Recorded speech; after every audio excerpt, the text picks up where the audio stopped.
বাবার মৃত্যুকে প্রথমে স্বাভাবিক মৃত্যু ভেবে দাফন করা হয়েছিল, কিন্তু 4 দিন পর সিসিটিভি ফুটেজ দেখে পরিবারের সামনে উঠে আসে ভয়ঙ্কর সত্য।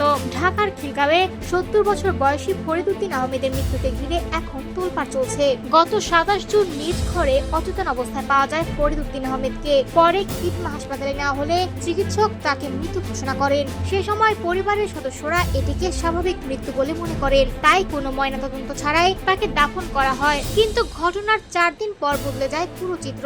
বাড়ির সিসিটিভি ফুটেজ পর্যালোচনা করতে গিয়ে পরিবারের সদস্যরা দেখতে পান বিকেল প্রায় 4:20 দিকে ফরিদউদ্দিন আহমেদের বড় ছেলে আশরাফ উদ্দিন বাবার ঘরে প্রবেশ করেন। অভিযোগ অনুযায়ী এরপর তিনি ভেতর থেকে ঘরের দরজা বন্ধ করে দেন। এর কিছুক্ষণ পর ঘরের ভেতর থেকে শব্দ শুনে পরিবারের অন্য সদস্যদের সন্দেহ হয়। তারা দরজা ভাঙার চেষ্টা করেন। পরে বিকেল প্রায় 4:50 ছোট ছেলে অতিরিক্ত চাবি দিয়ে দরজা খুললে ঘরের ভেতরে বাবাকে অচেতন অবস্থায় পাওয়া যায়। নিহতের স্ত্রী ও পরিবারের অন্য সদস্যদের অভিযোগ, পারিবারিক সম্পত্তি নিয়ে বিরোধ এবং বড় ছেলের জীবনযাপনকে কেন্দ্র করে এই হত্যাকাণ্ড ঘটে থাকতে পারে। অভিযোগের ভিত্তিতে আশরাফ উদ্দিনকে গ্রেফতার করা হয়েছে।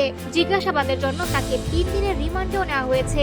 এদিকে মৃত্যুর প্রকৃত কারণ জানতে ফরিদউদ্দিন আহমেদের মরদেহ কবর থেকে উত্তোলন করে ময়নাতদন্তের নির্দেশ দিয়েছে আদালত।